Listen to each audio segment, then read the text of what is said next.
Good morning. I'm Peter Milios from the Finance News Network. US stocks edged lower on Friday as investors processed new economic data indicating a slowdown in inflation and better than expected consumer sentiment figures. The market also wrapped up a robust first half of 2024. The S&P 500 decreased by 0.41%, while the Nasdaq Composite fell 0.71%.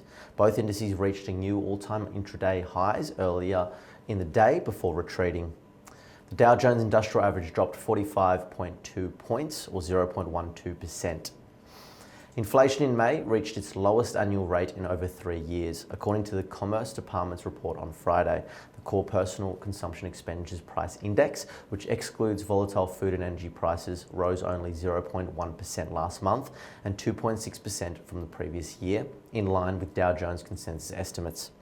The Core PCE Index is the Federal Reserve's preferred gauge of inflation. The headline PCE, which including food and energy, showed no change for the month and increased 2.6% annually, also meeting expectations. The University of Michigan's Consumer Sentiment Index for June surpassed expectations, rising to 68.2 from the preliminary reading of 65.6. The one-year inflation outlook declined to 3% from the anticipated 3.3% in May.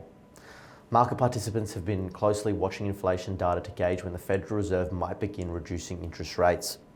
Currently, traders are estimating a 64.1% probability that the central bank will cut rates at its September meeting, according to the CME Group Fed Watch tool. In company-related news, Amazon is planning to spend more than $100 billion over the next decade on data centers, an impressive level of investment even for a company known for its spending ways.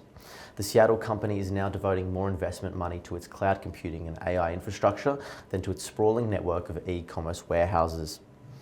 In commodity-related news, at the Fast Markets Lithium Supply and Battery Raw Materials Conference in Las Vegas, the world's largest lithium producers expressed optimism about long-term demand for lithium driven by the growing popularity of electric vehicles and battery storage technologies.